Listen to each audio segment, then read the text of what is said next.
السلام عليكم ورحمة الله وبركاته. قيادة شرفتنا مركز الدنيا كجوكتان كسر هذا يوتيوب جنال كسرت قروحدي عافيمادك ولا شيء زين. ما أنت نوحربا إن شاء الله إن كجهض هالكان برنامج كاسو مان لو إن كسو سمي فيديو تاسو قصاب سنة هارها وجهه يلا بابا ما تقول استعمال كرام. برنامج كاسو كإمادة سؤال بدن قبلها يسوي ودية قاركون يقعد سنين إن دب usoo sameeyo video aan kusoo faahfaahiyo oo labadaas kareen si ay u fahmaan maadaama ay jiraan gabdho badan oo ka cabanaya isla mar ahaantaas haaraha wajiga ama madowga finka ku reeba ee dhibaatada noocaas ay haysato soo fadlan haddii aad nagu cusub tahay ha hilmaamin inaad subscribe-ka aad taabatid oo gambaleelkana furatid si aad ugu xirnaatid channelka dhammaan dadka ila joogana waxaan leeyahay welcome kusoo dhawaada channelka waa channelkiina la wadaaga asxaabtiina kala ama eheladiina وما سنتي دمانتين با إلا داوود فيديوغي أو دمسترن أنا أقول بالله إنه مركو هروا محي هارها أما هيبر بيجمنتيشن وحلو يقانو هارها أما هيبر بيجمنتيشن وحواي إن wax jirka qofka bini'aadamka meelaha qaar inuu madmadow ku reebo oo kale sida wajiga oo kale dhabanada garka hoostiisa korkiisa bishimaha korkeeda iyo isla mar ahaantaasna jirkaaga gudihiisa meelaha qaar oo sida kilkilaha oo kale ama meelaha qaar kuma madoowaada haddii aad aragto waxa keento waxa loo yaqaan hyperpigmentation. Okay, hyperpigmentation-ka maxaa keena?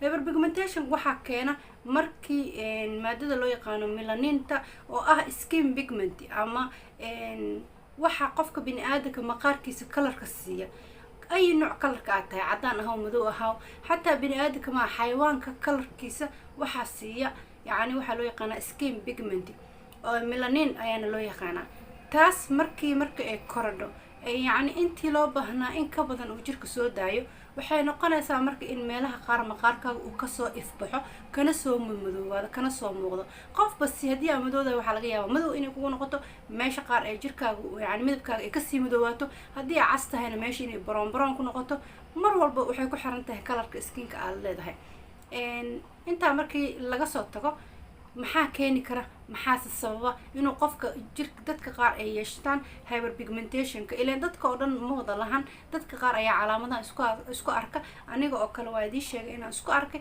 especially intaan hooyada noqdana ay igu soo saaciday soo marka maxaa keeni karta laba wax ayaa keeni karta number 1 waxaa loo yaqaan inflammation wax la dhaho waaye taasna waxay noqon kartaa qoraxda oo kale qorax badan markuu maqaarka ku dhaco waxay noqonaysaa in macnaheedu jirkii qoraxda ay sideeda banaanba melaninta maadada laho way isla marka isla falgalaan waxay sameeysaa melaninta ay kor u qaadaa qoraxda sideeda banaanba adduunka dadka jooga oo dhan waxa qoraxda la iska ilaaliyo maxaa yeelay qoraxda waxay kor u qaadaa melaninta haddii kugu badatana the pigmentation ay jirkaaga ay ka soo bixinaysaa ama hyperpigmentation ayaa yeelanaysaa madow haaro iyo waxa siitid iyo mataqaana aging qoraxda xitaa aging bay leedahay soo marka number 1 waxay noqon kartaa qorax muddo kugu soo dhaceysay sida daraadeedna marka dambe gadaal ay kugu noqotay hyperpigmentation haaro iyo waxa kugu noqotay number 2 waxay noqon kartaa kuleelka badan heat-ka badan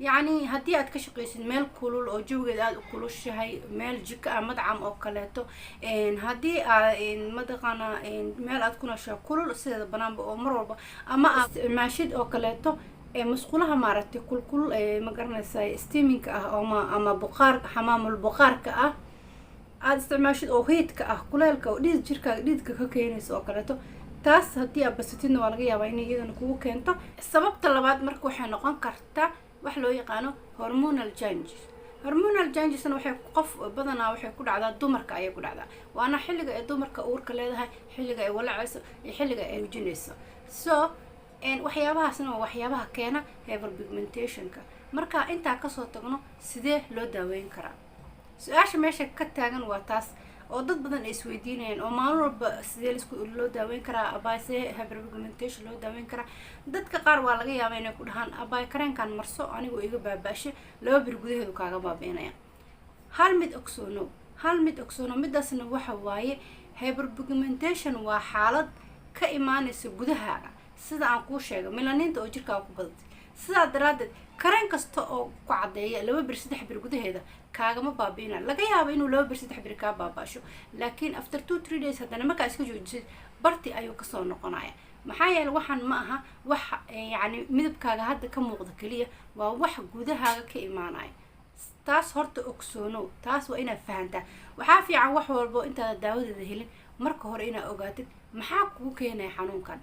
markii aad fahantid waxaan kugu sababayo iyo dhibaatada meesha kaa qabsatay, kadib daawadeeda waa raadin kartaa. warwantaas ogaada in hyperpigmentationka uu yahay wax ka imaanayo gudahaaga, melaninta jirkaaga ku saa'iday ee kugu keentay ama xaalad hormonal change ama qoraxdaas ama kuleel badan oo kugu dhacay ama xitaa kiimika badan haddaad isticmaashid oo muddo badan aad kiimikada hadda kareemada kiimikada oo aadka loo isticmaalo xitaa marka dambe way keenaan jirka haarahaar iyo waxaasay ku reebaan. so waxyaabahaas iyaga naftirkooda markaa marsid qoraxdina ay kugu dhacdo, qoraxdina iska protect gareynaynin, taas marka waxay kugu keenaysaa haara iyadana kugu keenaysaa. so waxyaabahaas oo dhan markaa fahantid kadib ayaad daawada iyo xalka raadin karta. waxaadna ogaataa kaleeto in ay u baahan tahay daaweynta hyperpigmentation ama haaraha dulqaad fara badan inaad usoo sabartid. maha wax one day to overnight macna kaaga baaba'ay, waa wax u baahan long process. waa marka waa inaad sabarkeeda yeelata, dulqaadkeedana aa yeelataa.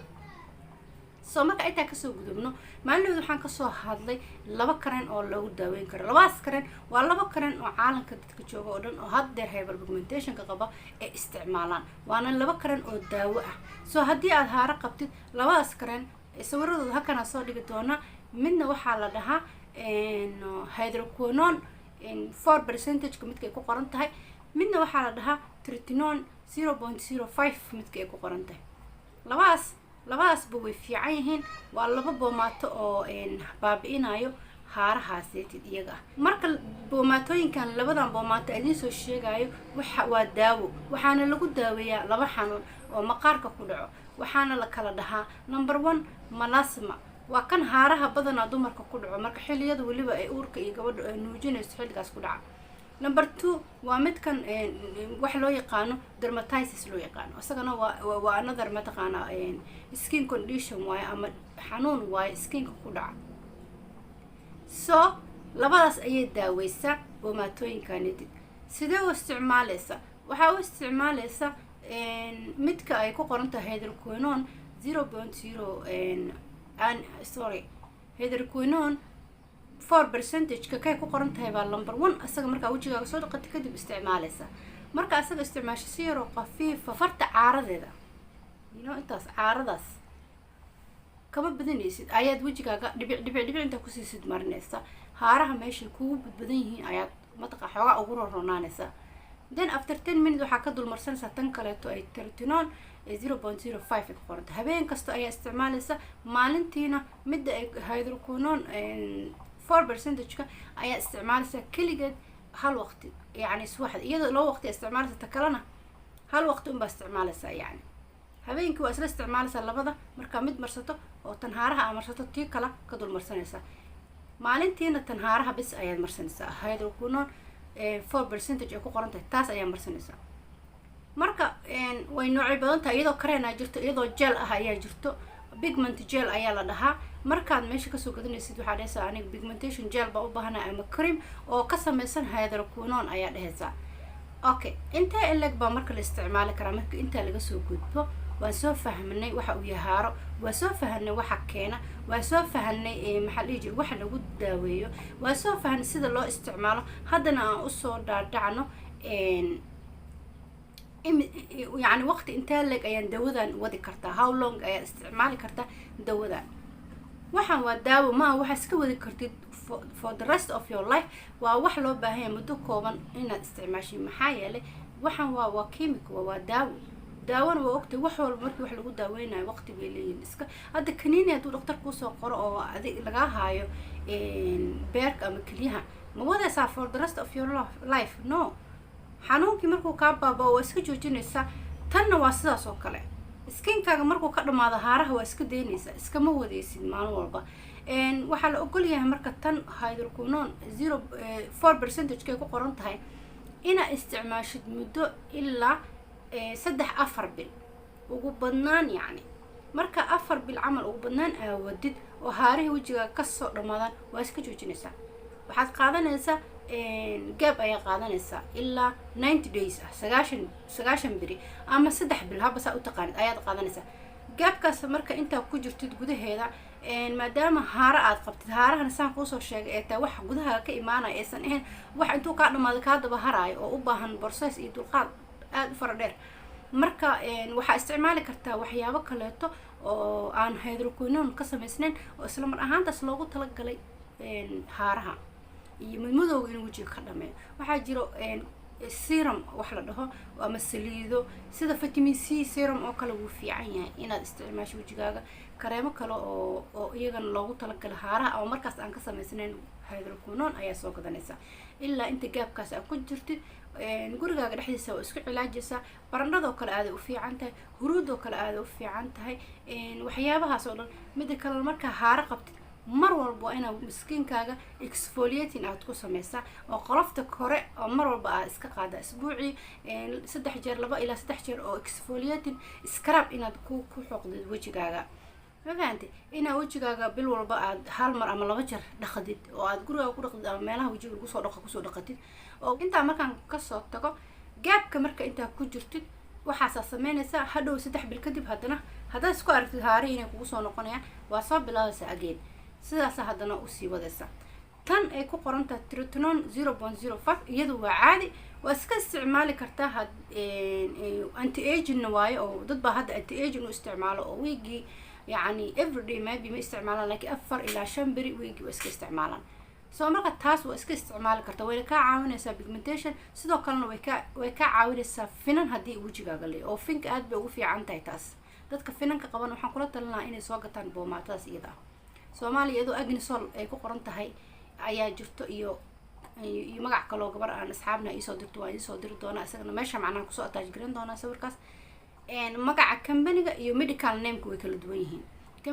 company-yadu way ku kala duwan yihiin laakiin mar walba medical name-ka daawada magaca ay leedahay magaceeda isma bedelo magaceeda waxa la dhahaa tretinoin ayaa la dhahaa halkan ayaan ku soo qori doonaa mar walbana saas u ogsoono marka daawada soo gadanaysid magacaas waa inaad u sheegtaa farmashiyaasha waxaana laga helaa dawooyinkan farmashiyaasha ayaa laga helaa lagama helo meel walbo farmashiyaasha ayaa laga helaa okay inta markaan ka soo gudubno waxaan rabaa inaan ka hadlo hadeer inta aad dawadaas isticmaalaysid waxyaabaha laga rabo iyo waxyaabaha laga rabin do's and don'ts ayaan ka hadli doonaa insha Allah number 1 hadii aad uur leedahay dawadan min fadlig abaayaha isku isticmaalin sababtoo ah ama aad nuujinaysid hadii aad uur leedahay ama aad nuujinaysid please ama aad qorsheynaysid inaad uur yeeltid please ha isticmaal sababtoo ah ilaa hadda ma jirto report qeexaya ama cadeynayo in la isticmaali karo daawadan iyada ah adduunka caalamka dhaqaatiirta meel walba report sheegaya in arintan u tahay safe dumarka uurka leh ama nuujinaya ama qorsheynaya inay uur yeeshaan inay isticmaali karaan sidaa daraadeed calaamad su'aal maadaama ay ka taagan tahay meesha wax shaki ku jiro walaashii waxaan ku dhihi lahaa caafimaadkaaga iyo ilmahaaga caafimaadkiisa ha gelinin qalqal oo iska daa ayaan ku oran lahaa marka intaa lagaga soo tago number 2 waxa waaye hadii aad dawada isticmaalaysid waxaa laazim ah oo laga rabaa inaad kareenka qoraxda isticmaashid kareenka qoraxda waa must inaad isticmaashid mar alla markaa banaanka u bixisid sunscreen waa inaad isticmaashaa maxaa yeelay idin soo sheegay hyperpigmentation waxyaabaha saa'idiya kordhiya keena waa qoraxdiiba haddaad iska ilaalinaynin kareen kastoo aad marsatid waxba kuma taraayo sidaa daraadeed qoraxda waa inaad iska ilaalisaa number 3 waxa waaye kareenkaanidid ha kula qasin kareen kale ha kula qasin wax kareemada kiimikada oo kaleeto ama kareemada isku cadeynaysid ama kareemada maxaa la dhihi jiro caadiga ah oo kale ha ku qasin waxba ha ku qasin kaligood marso kareemadan marka labadan boomaato xilliyada aad marsanayso wajigaaga qaleel badan baa laga yaabaa inuu kusoo saa'ido Soomaalitii oo kaleeto iska isticmaal saliidahaaga coconut oilka olive oilka ama iska isticmaal kareemada moisturizing-ka ah oo kiimikada aan lahayn hadii aad is cadeysid oo aad jeceshahay inaad maalintiin waxyaabaha isku cadeynaysid marsanaysidna that is fine waa taasina waa caadi waa sameyn kartaa oo maalintii waa iska marsan kartaa choice-kaaga waa qofna aan choice-kiisa ma jeclin inaan ka hor imaado hadii aad jeceshahay inaad iyagana kareemada isku cadeeyo almuhim inaad isku qasin yani kareemadan dawada ah iyo kuwaaga kaleeta isku qurxinaysid please ha isku qasin walaashay taasina waa qodobka 3 mise 4 qodobka kale isaga oo laga rabo waxa waaye hadii aad joogtid wadamadan online wax lagu dalban karo aniga hadda Malaysia jooga majority marka aan rabo inaan dawooyinkan soo gato ama aan soo gadanayo kaniiniyaal ama supplement wax aan nafteeda u cunayo ama u marsanayo maqaarkeyga kama dalbado online shopping ama farmasiyyaasha online-ka ha ka dalban inta badan waxaa la sheegay kareemadan oo kaleeto hadeer aan kasoo hadlayo dawooyinka ah qaar badan oo online-ka lagu gado waxaa la sheegay inay ku jirto sunta loo yaqaano mercuryna waxay dhibaato u keenaysaa ama damage u keenaysaa maskaxdaada, indhahaaga, beerkaaga, kelyahaaga. sidaa daraadeed waxba online-ka ha ka dalbanin walaasheedii ama walaalkayga haddaad maqlaysid.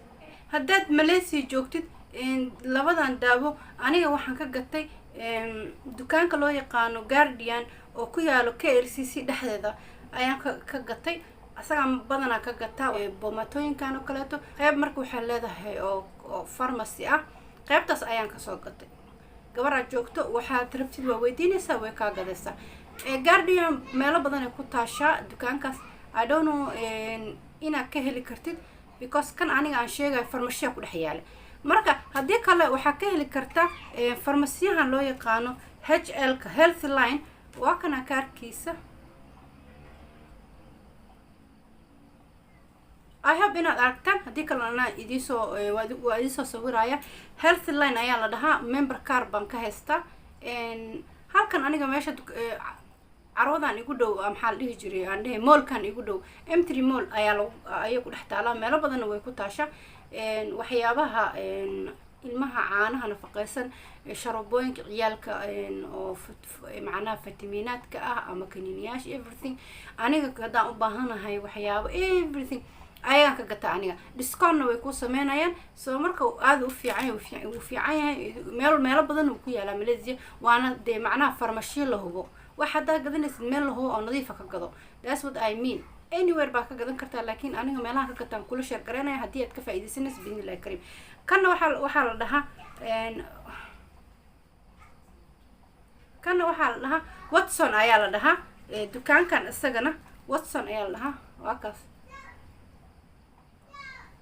Watson iyadana waa fiicanta. isagana member card ayaan ka leeyahay. waxaa iska jeclaa meelahaas oo dhan inaan member card ka samaysto maxaa yeelay marka u baahanahay wax badanaa discount ayay u sameeyaan dadka oo kaararka leh haysta. so it's good masha Allah. mararka qaar waxay sameynayaan wax la dhaho waraaqo yar ku siinayaan oo maxaa la dhihi jiray points oo kaleeto ama waxay ku siinayaan maxaa la dhahaa gift waxyaabahan oo kale yar ka maartay gift vouchers things like that. waxaan iska de 10 ringgit 5 ringgit 10 ringgit ciyaar maadada ciyaar u arka waa iska $3 adiga bal dhulka soo qaado. so aniga marka waxyaabahan oo kale waa iska jecel waa ka faa'iideysta. hadda vitamin gadatid 10 ringgit oo waxaa haysataa voucherada needed 10 ringgit was afar voucher. it's a lot actually. wallahi it's a lot. yeah way badan tahay. look at this how many 10 ringgit in here. 10 ringgit free waa marka vitamin gadatid hal 10 ringgit free ah way ka goosanayaan warqad. haddana vitamin kala gadanaysaa 10 ringgit kala free ah. so maba xasuustaba waxaas eetid wallahi. laakiin kaarkaas muhiim ah. kaarkaasaana maxaa la dhihi jiray inta badan kaarkan haddana macnihii waxaan u isticmaali karaa علشان go and touch waaye oo baska iyo trainka iyo waxa dhan ku raaci kara at the same time dukaankana wax waa oo gadan kara. soo marka almuhim waxa waaye muhiimadu waxa waaye member card ka samaysanaysid adeeg ku taasha haddii kalna waa kaas. laakiin dukaamada la yaqaano oo dadku wax ka gataan magaalada adiga aad ku nooshahay dukaamada la yaqaano ee dadku wax ka gataan oo nadiifka ah oo bulshada meesha ku nool ama ka shaqeysa ka gataan dee dukaamadaas aad weliga banaan wax lagu gaday wax meelaha lala taagay dukaan yar oo adigu iska jib ama qoota ayo ha ka gadanina wax maxaa yeelay waxyaabo feega la keeni karaa. adigana caafimaadkaaga skinkaaga iyo wax aad gudahaaga u cunaysidba qalqal ma gelin kartid. wax kala bahaa laakiin labadaas ba qalqal ha iska gelinin. inta kadib dhamaantiin barnaamijka mar inuu ugu dheeraado videogana mar inuu ugu dheeraado waxaan filayaa inaad dhamaantiin fahanteen waxa haaraha keena waxa lagu daaweeyo iyo nidaamka stebiska wixii oo dhan iyo dawooyinka ka soo hadla sida loo isticmaalo iyo waxa dhan insha Allah biidnillaah kariim. hadda fadlan ka faa'iideysateen hoos igu soo muujiyo commentigiina quruxda badan iyo amaantiina iyo ducooyinkiina runtii aad ay niyada igu dhista dhiirigelin aad u weyn bay tahay. waxayna ii muujisaa macnaheedu jacaylka iyo wanaagga ay qabtaan. waxay ii muujisaa inaan videoyaasha soo xoojiyo mar walba video cusub aan soo dhigo insha Allah biidnillaah kariim. dhammaantiin waa mahadsantiin meel kasta aad dunida ka joogtaan waxaa idinkaga tegayaa kheyr iyo baraka. assalaamu calaykum waraxmatullaahi wabarakaatu.